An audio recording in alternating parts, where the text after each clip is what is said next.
Want to speak real English from your first lesson? Sign up for your free lifetime account at EnglishClass101.com. Hi everybody, welcome back to Ask Alisha, the weekly series where you ask me questions and I answer them. Maybe. First question this week comes from Chien. Hi Chien. Chien says, hi Alisha, what is the difference between prior to something and before something? Thanks. Generally, prior to something sounds more formal than before something. So, for example, I met the director prior to the conference, and I met the director before the conference. So before the conference sounds much more casual, sounds much more conversational than prior to the conference. Prior to sounds much more business-like. We might see this in written documents like contracts or agreements, that kind of thing. You might also see it in like formal business notes, like meeting minutes, that kind of thing. But they have the same meaning, just slightly different feels. So I hope that this helps you. Thanks for the question. Let's move on to your next question. Next question comes from Yoshitaka Horikoshi. Hi again, Yoshitaka. Yoshitaka says, hi Alisha, I watched the movie Zootopia. I have a question. What is the difference in nuance between give in and give up? Yeah, nice question. To give in means to finally agree to something. So we use this in situations where someone has asked us for something many, many times, or we are pushed or pressured to do something. So even if there's not a request, if we have a strong feeling, a craving for something or a strong desire to do something, and we finally decide to do it, or we finally agree to something someone has been asking of us, we can use give in to describe that. I gave in and bought my kids a dog. Don't give in to your late night cravings for food. So you'll notice in these examples, especially in the first example, we don't talk about how someone has been asking us for something for a long time. Just choosing to use the phrasal verb give in shows that there has been repeated requests in the past. So give in has this meaning of to finally agree to something. To give up, however, means to finally quit something, to finally stop doing something. There are actually two ways to use to give up. So we use to give up with to give up on and just to give up. So some examples. I gave up on my blog and started gardening. This year I want to give up smoking. Okay, so we see these two patterns, to give up on something and just to give up something. So when we give up on something, it's usually something we had an expectation for. In my example sentence, it was, I gave up on my blog. In this case, I had some kind of expectation. I wanted my blog to be great, or I wanted to make something interesting, but I couldn't, or I decided to stop after a long period of trying. Without this on, though, I gave up smoking, or I want to give up smoking, it means I want to stop that thing, and it's usually for a bad habit or something that's kind of unhealthy for us. So to give up junk food, or to give up drinking, or in my example, to give up smoking. So these are things that maybe we do as bad habits and we want to stop. So to give up something or to give up on something is to finally quit something after a long time. To give in, however, refers to finally agreeing to something. So there are very subtle but important differences between these two phrasal verbs. So I hope that that helps you. Thanks very much for the question. Let's move on to your next question. Next question comes from Ari. Hi, Ari. Ari says, how can we use though at the beginning of a sentence? Does it have the same meaning as when it's at the end of a sentence? Yes, the meaning is the same. Let's compare with a few examples. Though he had no money, he went shoe shopping. He went shoe shopping, though he had no money. He had no money. He went shoe shopping, though. Okay, so the first two examples here are quite formal sounding, especially the first one. So starting with the word though at the beginning of the sentence sounds quite formal. Though he had no money, he went shoe shopping. This is probably a sentence we would not use in everyday conversation. It sounds very polite, very formal.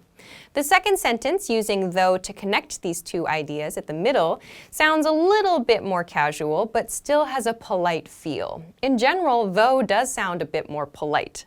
So in the last example sentence, we see though at the end of a sentence. So this is a very common position for though in everyday speech. You may also see though shortened to THO, especially in like texts and like social media posts. So people put though in this position a lot for very casual expressions. So to answer your question, the meaning remains the same. It has the same function. It just sounds a little bit more casual to put it at the end of a sentence. I hope that this helps you. Thanks very much for the question.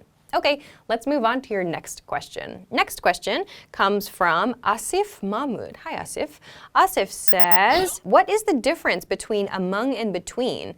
For example, according to your video, the difference between look, watch, and see, the sentence is correct, but how? Okay, so yes, we can use between for more than two objects, but the objects should belong to the same category. So in that example, in the video title example, look, watch, and see, those are three verbs, and they all have like similar meanings. So those verbs together form kind of like a category. We can understand that they are somehow similar or somehow related. If, though, I decided to make a statement or make a sentence like, what's the difference between cat, sing, and luxury? It's like, what?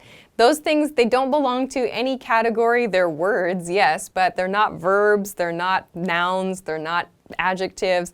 They don't seem to have any relationship. It would sound really strange. So we use difference between when we're talking about things that kind of belong to the same group or the same category. And we use between when we list those things individually. So in the video example, we list look, watch, and see. So we know each item that we're going to talk about there. We use among in more formal situations, and we use it when we're talking about like one individual, like one person or one object that's inside or like in a situation where they're surrounded by many other objects that are all the same. So for example, a great one would be like, we walked among the trees. So in that example, there are lots and lots of trees, and we are different. We as people in this situation are walking among them. So there's something different that's like inside this kind of homogeneous, which means everything is the same, condition. So here, you'll also notice that with among, we're using an uncountable noun in the plural form. We're not talking about individual trees. We're using trees there. So it's kind of like one group of things. We're not focusing on the individuals necessarily. There are many individuals, yes, but we want to focus on the group. Let's look at one more example. Please choose from among these options. So here we see options in the plural form. So that means there are many different options, and we want to express rather formally that there are many different things for someone to choose from. So when we use among, keep in mind it's used with formal situations, more formal situations, kind of politer speech. We use it with uncountable nouns, and we tend to refer to like a group of things. So something that we can understand as being in a group. When we're using between, we're talking about things that belong to the same category, and we want to focus on the individual parts of those things in the category. So I hope that this helps answer your question. There will also be a whiteboard video about the differences between among and amid and between out on the channel soon. So please keep an eye out for that. Thanks very much for your question. Okay, let's move along to the next question. Next question comes from Janadi. Hi, Janadi. Janadi says, is there a difference between because of and due to in meaning and usage? Would you please explain? Yeah, because of can sound a bit rougher, especially if you're saying because of you. So for example, we lost the game because of you. Or because of you, we're late to the airport. So that can sound really aggressive.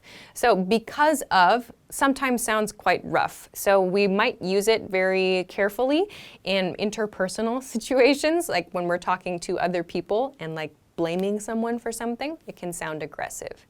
Due to, on the other hand, sounds much more polite. It sounds more like a statement of fact. So for example, due to rain, today's event has been canceled. Our success was due to our team's hard work.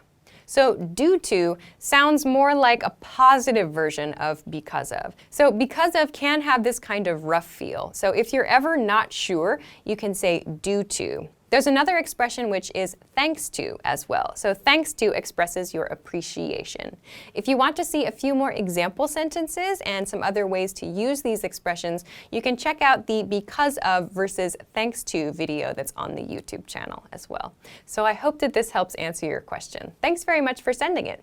Okay, that's everything that I have for this week, so thank you as always for sending your questions. Remember, you can send them to me at englishclass101.com/ask-Alisha. Of course, if you liked this week's video, please don't forget to give it a thumbs up, subscribe to our channel if you haven't already, and check us out at englishclass101.com for some other things that can help you with your English studies. Thanks very much for watching this week's episode of Ask Alisha, and I will see you again soon. Bye-bye. Want to speed up your language learning? Take your very first lesson with us. You'll start speaking in minutes and master real conversations. Sign up for your free lifetime account. Just click the link in the description.